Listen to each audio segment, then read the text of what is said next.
Welcome back. Paul Catalina, Craig Smoke, and Grayson Grundhoefer, Sic'Em365.com. And Grayson, Richard Reese is entering the portal this spring. Not a surprise. Why do you? I'm maybe more surprised that it took until spring. Why do you think he waited? You know, I think there's a lot that kind of goes into these decisions, right? Especially for someone that has been at Baylor for a while now and has been, you know, a very loyal part of the program, had just an awesome freshman season. And, you know, I think there's something to graduating and getting a degree. And so I do think that that's probably the case here with Richard, is that he'll probably graduate in the spring and then be a grad transfer and, you know, go somewhere, go wherever he wants, but get his Baylor degree before doing so.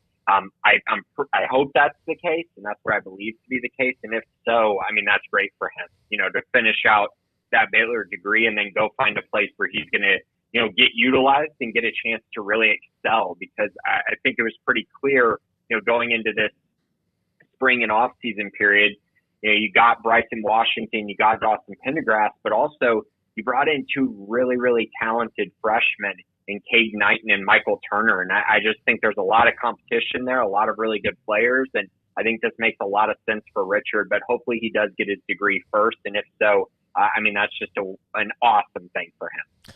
So what would you pinpoint, or is it an amalgamation of things that led to his numbers dropping off the way that they did? I mean, scheme changes, injuries, new players coming in, C or D, all of the above. I guess it would be D, right? But, I mean, that freshman year, he was phenomenal there in 2022. And then, you know, last year didn't even reach 60 carries, had one score, less than 300 yards. You know, how would you just describe the career, I guess, of Richard Reese, Grayson?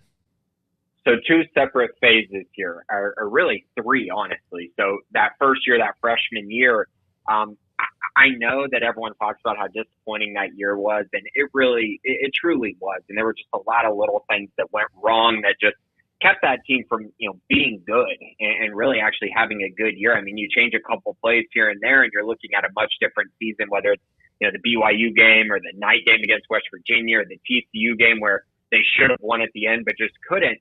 But the biggest thing that they had was a really good offensive line. And that was true in 2021, as we saw with Abram Smith and Treston Ebner. And then you fast forward to 2022, and they were still really good. They weren't as productive as they were the year before, but still awesome. And I mean, you go look at some of those runs by Richard Reese, and there's just huge holes that are opening up for him. And he truly is, you know, a one-cut runner. He's not really a make-you-miss type guy. That's not really what he does, but he gets downhill in a hurry, gets skinny through the hole, and can do things like that, especially in that wide zone scheme. Then 2023 happens, and you see what happens when there isn't an offensive line. And Baylor just could not block. And so you really just needed, you know, anyone that could take a hit and fall forward. So you saw a lot more Dom Richardson and, of course, Dawson Pendergrass, just guys who could at least get you, you know, a yard or two when there's nothing there. And then this past season, you know, I think it was kind of more the same, but obviously the scheme changed. And so now you're looking at more of an inside zone running scheme. And there's still a lot about, you know, power and fighting for those extra yards, as I think we saw with Dawson Pendergrass and Bryson Washington. But even more so than that, you have to be able to make guys miss in the hole. And that's just not Richard Reese's style. That's not where he excels and flourishes. And so therefore, you know, you watch him run and you see him, you know, get tackled by an arm tackle. And then you watch Bryson Washington run and you're seeing him make a guy miss, power through the hole, maintain his speed, maintain that acceleration that allows you to create big plays. So I think once we got to that phase, it was more of a scheme fit issue for Richard Reese than anything else. So final thing, I guess, on him, because we have, you know, non-Baylor listeners, plenty of folks around the Big 12. Do any programs jump out to mind that would potentially be a landing spot for him? I mean, obviously a former Baylor guy that's played in the last handful of years, you think, oh, well, Texas Tech and Joey McGuire could maybe use him. And then Houston down there with Sean Bell. But did anybody pop out to you as a potential spot to watch for Richard Reese, or somewhere you think would be a good fit for him? Protect your online privacy with Nord VPN. Browse securely, access content from anywhere, and keep your data safe with military-grade encryption. Whether at home or on the go, NordVPN ensures your digital freedom. Stay secure. Download NordVPN today at nordvpn.com. That's NORDVPN.com. I think anywhere that runs a wide zone scheme, and really the first one that comes to mind is Kansas. Yeah. And they're losing Devin Neal, and so he would make a lot of sense there. But truly, anywhere that runs that type of scheme, I think would fit him really well. I really do think he could probably find a place where he's either the 1A or 1B for a program, whether that's at the G5 level, or at the Power 4 level. But I think he's going to find a pretty good landing spot. I hope he goes to a place where he's going to get an opportunity to play a lot.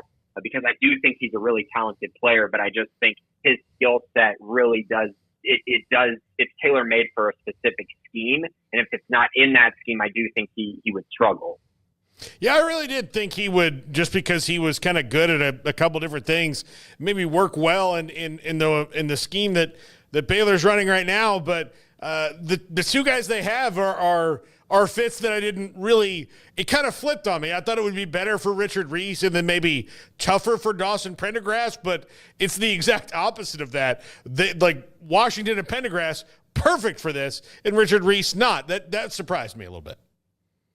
I mean, I can see that. I just think in general, there's just this level of make-you-miss ability and this level of strength and size that's just different with those two. I mean, they both run so physically compared to Richard, and Richard's just a different kind of player than them. And so now you look at kind of what Baylor's trying to build. They're trying to find guys that have both of those skill sets, right? The speed, the burst through the hole, the initial quickness, but also the size to kind of make you miss. And I do think Michael Turner and especially Caden Knighton, who I've been very high on since he committed to Baylor and after his senior season, I think there's a level that he's going to get to potentially as a freshman that's really going to surprise some people. How do you feel about Friday night games, and specifically Baylor-Auburn on Friday night to open up the season? I'm not a huge fan of Friday night games. I've always been kind of just, that's a high school football night, right? And that's kind of always how it's been for me. And then college is on Saturday. But, if it gets Baylor into a primetime spot, which it's very likely going to with them versus Auburn, I think it's going to be a night game. It's going to be on ESPN or Fox. That's going to be really cool. The environment's going to be really good. So for a game specifically like that, I think it's fine, right? I think your fans are going to have no problem traveling when you're getting ready to take on Auburn. I think it's going to be a very viewed game as well, because it's two programs that I think are very excited and optimistic about their teams going into this season. So I think you're going to get a lot of eyeballs on that game as well. So for this specific one, I think it's good, but you start looking at some of the other games on that Big 12 slate, and I don't know that they're going to draw quite as well on that Friday night spot, but I know they're going to have less competition, so maybe that's the thinking for it. Grayson, what is it is the spring football time. It starts everything kicking back up, as we get through this month and into April. What do you have like a check box thing of things you're looking for, following right now, recruiting wise and just development of the roster wise? So for me, always when I go to these spring practices, it's about the new faces. And so seeing the new transfers, the new freshmen, that's kind of the biggest thing for me when I go to those. Just getting to see, these new guys that are added to the roster, seeing new replacements, and then, also seeing how young guys grow. I think that's another big part of this. You kind of know already, what Jackie Marshall is going to look like, where his frame is going to be. But a guy like Alex Foster, you're just excited to see, what did this offseason do for him? Or Brendan Bett, who we didn't get to see last year. Those are just a few names, but there's a lot that, I'm obviously really excited about when spring does roll around. Recruiting wise, it's really just mainly setting official visits. Still, they'll have a lot of guys on campus for practices once those get underway. Guys want to see kind of what the position coaches are like in a practice setting. So that's an exciting time as well. And then camp season, at the end of March here, I'll have the opening actually here in Austin. And then in April, I'll be in Houston for the second Under Armour camp. So lots of camps. That's obviously a great time as well. You see a lot of guys get rankings changes as they perform well at camps, like we saw from Jamarian Vincent this week, the Baylor commit, who went up from 140 in the top 247 to now being a top 70 prospect in the nation. So a big jump for him after he excelled at Under Armour camp back in March or back in February in Dallas. So all of that together just makes it a busy time right now. And then, of course, with basketball going on, that's still kind of the focus right now if things can get kind of put together as March Madness approaches. What did that Baylor men's win over TCU do for you leading into this finale tomorrow at home against Houston? It made me a lot more comfortable that Baylor is going to be in the NCAA tournament. But aside from that, it's just so difficult. Every game is just so difficult. And you're watching the game, and Baylor, I think most people who were watching that game would have thought Baylor was up by 10 with a minute left in the game. And you look, and it's a 2-point game.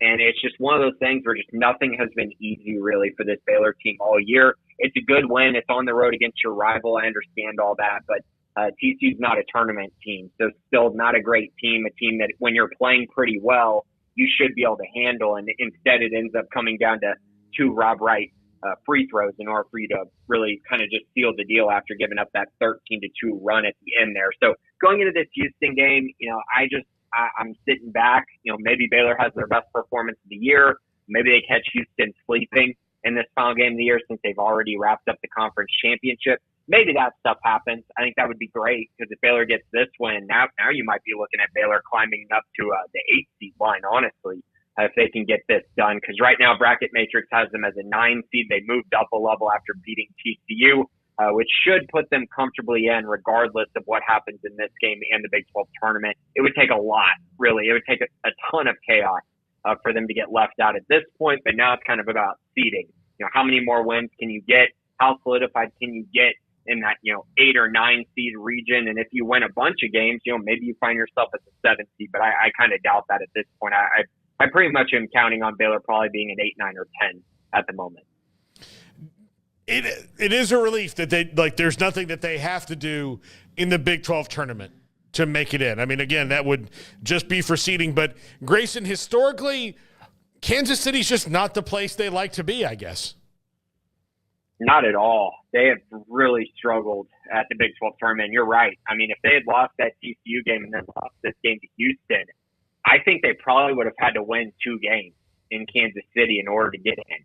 And that would have been a really tough place to be. But you get that TCU win, and now you again, I feel pretty confident that Baylor's going to be in the NCAA tournament now. But again, it's about seeding and about playing your best basketball. I mean, are we ever going to see this team's best basketball? And that doesn't necessarily mean a national title contender, but really just putting together a solid stretch of games where you're playing at a really high level and actually competing night in and night out instead of, getting blown out here, eking out a win there, beating a bad team, things like that. You just kind of want to see this team maybe gain a little bit of momentum. And if they were to beat Houston and then go into the Big 12 tournament, you're kind of sitting there going, okay, maybe they could make some noise here potentially, even though, that place has been really, really difficult for them to win.